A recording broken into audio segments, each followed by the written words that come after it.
네, 안녕하세요. 오늘도 수업 내용 정리하면서 선생님하고 같이 내용 한 번 더 확인할 텐데요.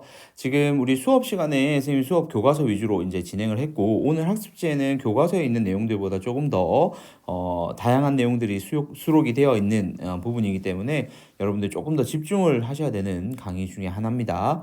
우리 교과서 상에서는 조금 간단하게 설명되어 있던 부분들도 선생님 좀 일부러 좀 길게 좀 설명을 보태놨거든요. 그래서 여러분들 학습지 참고해서 내용을 조금 더 깊이 있게 이해할 수 있기를 바랍니다.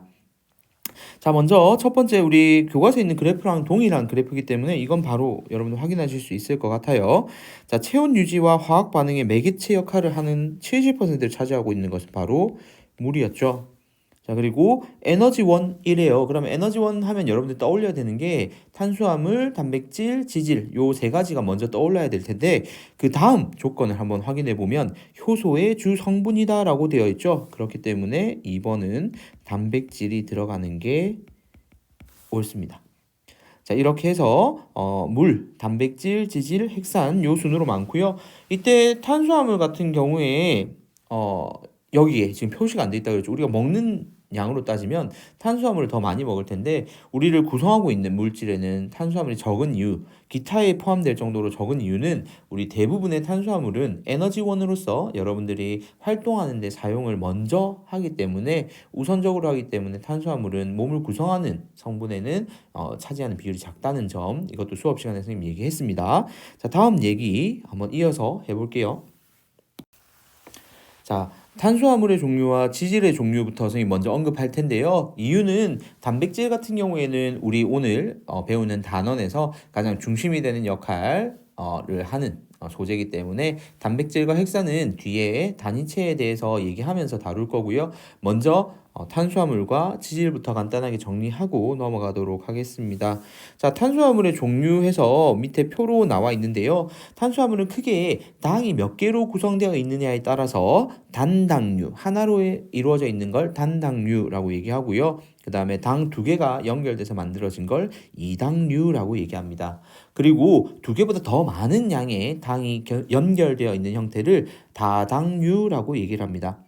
이 당 앞에 있는 게 개수, 숫자를 의미한다고 생각을 하시면 돼요. 다는 한 개, 그리고 이는 두 개, 다는 여러 개라는 의미입니다. 그래서 여러분들이 한자를 조금 더 쉽게 활용해서 이해를 하면 과학 개념은 여러분들 머릿속에 더 잘 이해가 될 수 있으니까 수업 시간에도 했던 얘기입니다. 그래서 이 용어를 너무 쉽게 넘어가지는 않았으면 좋겠습니다. 입에 익숙해질 때까지 연습하셔야 돼요. 자, 단당류의 예시가 밑에 세 가지가 나와 있습니다. 포도당, 과당, 갈락토스 이런 것들이 있고요. 밑에 있는 건 우리가 포도당을 예시로 들어놓은 그림입니다. 자, 그 다음 옆에 있는 이당류를 보면요. 자, 여기에 기본적으로 보면 공통적으로 지금 함께 있는 게 포도당이 지금 다 하나씩 있고요. 그 옆에 추가되어 있는 게 뭐냐에 따라서 이름이 달라질 거예요. 자, 포도당과 포도당이 결합하면 우리는 엿당이라고 부르고요. 포도당과 과당이 결합해서 설탕이 됩니다. 그리고 포도당과 갈락토스가 결합해서 젖당이 되고요. 그래서 포도당은 기본적으로 다 깔려 있는데 그 옆에 또 다른 포도당이냐 아니면 과당이냐 갈락토스냐에 따라서 이 당류의 이름이 결정이 됩니다. 자, 그리고 다당류 안에는요, 녹말, 글리코젠, 셀룰로스 이런 것들이 있는데요. 녹말 같은 경우에는 식물에서 주로 이 포도당을 저장해 놓은 형태이고, 글리코젠은 우리 몸 안에서 과량의 이제 포도당이 여러분들이 섭취를 했을 경우에 임시로 저장하는 형태로 간에서 글리코젠으로 전환이 됩니다. 그리고 셀룰로스도 역시 식물의 세포벽 같은 걸 구성하고 있는 물질이라는 점 참고하시고요. 다음 이어서 지질의 종류를 한번 볼게요. 여러분들 이거 수업할 때 앞 시간에도 선생님 얘기했지만 중학교 때까지는 지방이라는 용어가 좀 더 익숙했다면 고등학교에서는 이 지질이라는 용어가 좀 더 익숙해졌으면 좋겠습니다. 자, 이 지질 안에 다양한 종류들이 있거든요. 그래서 첫 번째는 여러분들이 알고 있는 일반적인 지방이라고 부르는 중성지방이 먼저 등장을 합니다. 글리세롤 한 분자에 지방산, 이 꼬리로 보이는 이 지방산이 총 세 분자가 결합되어 있는 형태를 중성지방이라고 얘기를 하고요. 그리고 우리 앞에서도 잠깐 언급은 했었는데 인지질이라는 게 등장합니다. 세포막을 구성하고 있는 성분이고요. 그리고 이 친수성 머리, 즉 물과 친한 머리 부분과 그리고 물과 친하지 않은 소수성 꼬리를 갖추고 있어서 우리가 세포막을 만들 때 이 인지질이 이중층을 이루면서 외부와 내부를 구분시켜주는 역할을 합니다. 이 내용은요, 이후에 좀 더 자세하게 세포막에 대해서 배우니까요. 여기에서는 간단하게 이런 것이 있다 정도로만 알고 넘어가시면 될 것 같아요.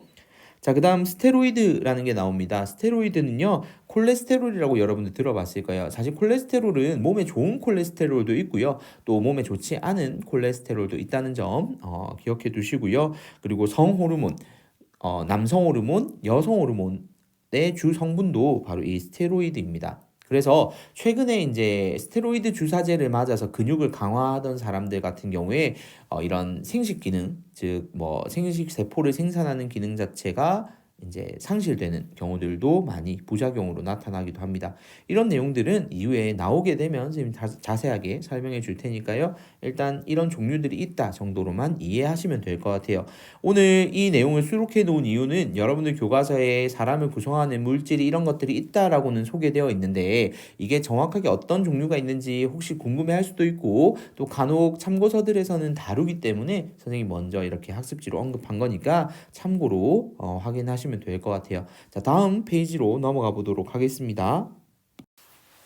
자, 이제 본격적으로 오늘 배울 단원에서 가장 핵심이 되는 개념들을 배울 겁니다.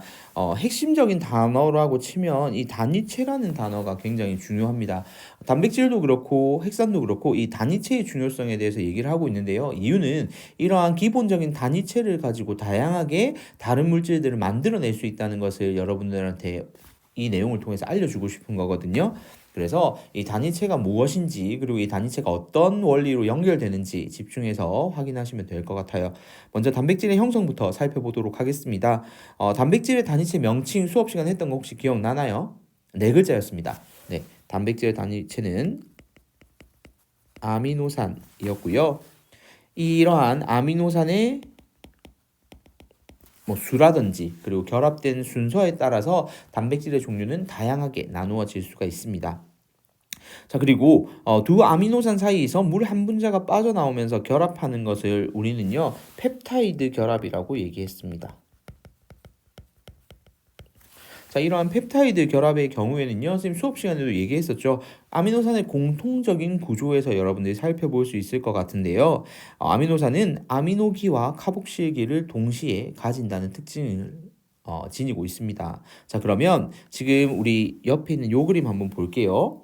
자, 왼쪽에 있는 아미노산은 차이점은 R1이라는 점, 그리고 오른쪽에 있는 아미노산은 R2라는 점입니다. 그 외에는 나머지는 구조상으로 똑같죠.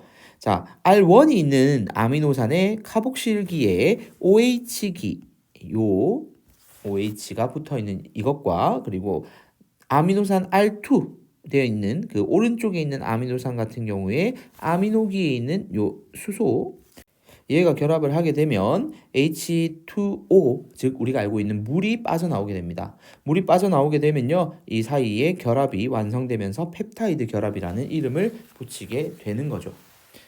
자, 그래서 여러분들이 기억해야 될 점은 이렇게 공통적인 구조를 가지고 이때 물이 빠져나온다는 점, 그리고 이러한 결합을 우리는 펩타이드 결합이라고 한다라는 점 반드시 기억을 해주시기를 바랍니다.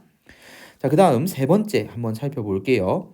펩타이드 결합으로 많은 아미노산이 연결된 것이라고 돼 있죠. 자, 펩타이드는 펩타이드인데 많은 아미노산이 연결되었대요. 그래서 우리는 이 앞에 폴리라는 단어를 붙여서 폴리펩타이드라고 얘기를 합니다. 이 폴리펩타이드는 구부러지고 접히면서 입체 구조를 만들어낼 거거든요. 그렇게 되면 이 입체 구조가 특정한 기능을 활성화시키게 됩니다. 그럼 우리가 알고 있는 단백질이 되는 거고요. 자, 그러면 밑에 그림으로 한번 또 정리를 해볼게요. 자, 이 그림은 여러분들이 사실 우리 교과서에서 보지는 못했던 그림일 겁니다. 그런데 다른 교과서에서 이렇게 표현한 경우도 있고요. 그리고 간혹 학력평가 문제들에서도 이런 그림을 제시할 때가 있기 때문에 여러분들한테 일부러 다른 모양의 그림을 보여주고 있는 겁니다. 자, 먼저 1번 같은 경우에는요, 지금 하나만 이렇게 남아 있잖아요. 그래서 얘는 우리가 알고 있는 단위체의 아미노산이 됩니다. 자, 이러한 아미노산은요, 쭉 이어지면서 우리가 알고 있는 여러 개의 아미노산이 연결된 폴리펩타이드가 되겠죠. 이때 아미노산과 아미노산 사이를 연결하는 결합을 우리는 펩타이드 결합이라고 했고요. 이렇게 해서 구부러지고 접혀서 만들어지는 게 바로 단백질이었습니다. 이렇게 이해하시면 될 것 같아요. 이어서 헥산의 형성 넘어가 보도록 하겠습니다. 자, 헥산의 경우에는요, 헥산의 단위체명부터 한번 확인을 해 보겠습니다. 선생님 오늘 수업 시간에도 강조를 했었는데요. 자, 이 헥산의 단위체 명칭이 좀 깁니다. 자, 뉴클레오 타이드라고 얘기를 하고요. 이때 레는 어이입니다. 그래서 반드시 이 명칭 잘 기억해 주시고요. 인산과 당과 염기가 1대 1대 1로 하나씩 결합해서 하나의 단위체를 만든다라는 거 기억하시면 되겠고요. 이때 헥산을 구성하는 당 종류에 따라서 명칭이 달라집니다. 먼저 디옥시리보스를 활용하는 당으로 활용하는 건 DNA라고 얘기를 하고요. 그리고 리보스를 이용하는 게 RNA가 되겠습니다. 그래서 이 두 개 차이를 보면 산소가 없고 있고 차이죠. 그래서 디옥시라는 말이 산소의 유무를 의미한다라고 기억하시면 될 것 같아요. 자, 이어서 한 뉴클레오타이드의 인산이 다른 뉴클레오타이드의 당과 결합하는 것이 반복이 되면요. 역시 아까 앞에서 봤던 원리와 똑같이 적용이 하면 됩니다. 일단 뉴클레오타이드는 뉴클레오타이드예요.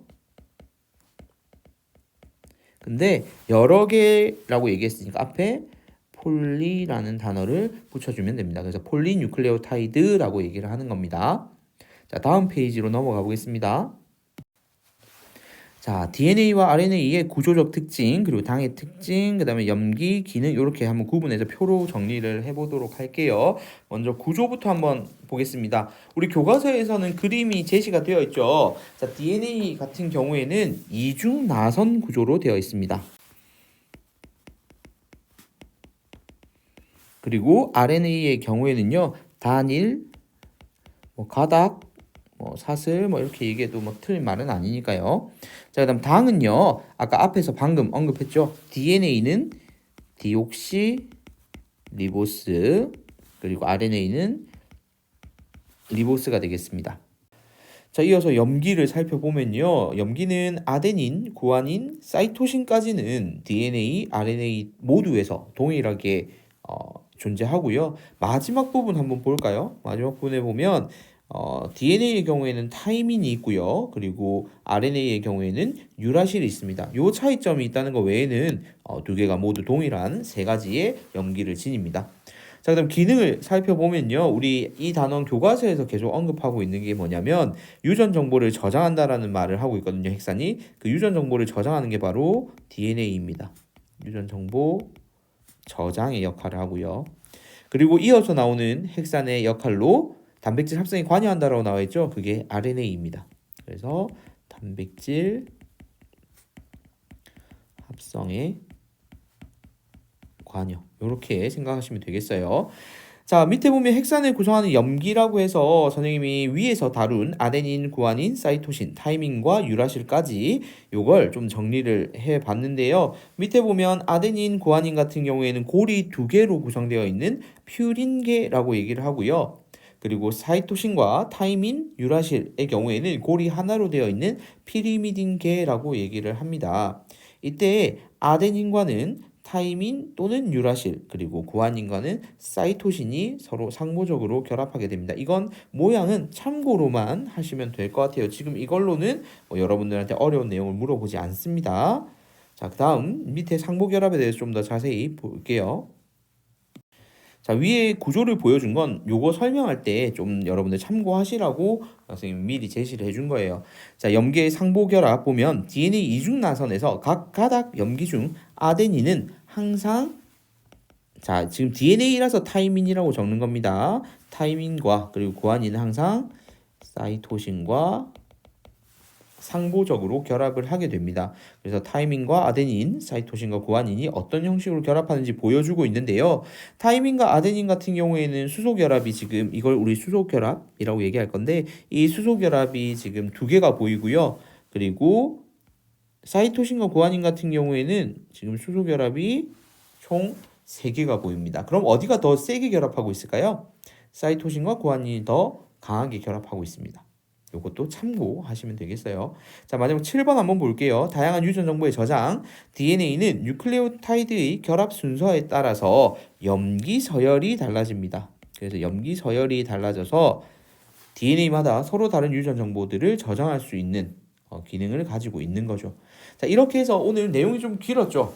강의도 좀 길었습니다. 그래서 내용 여러분들 잘 기억하시고요. 문제는 오늘 좀 더 많습니다. 그래서 문제는 아마 2가지 영상으로 아마 나눠질 것 같은데요. 참고로 잘 봐주시길 바랍니다.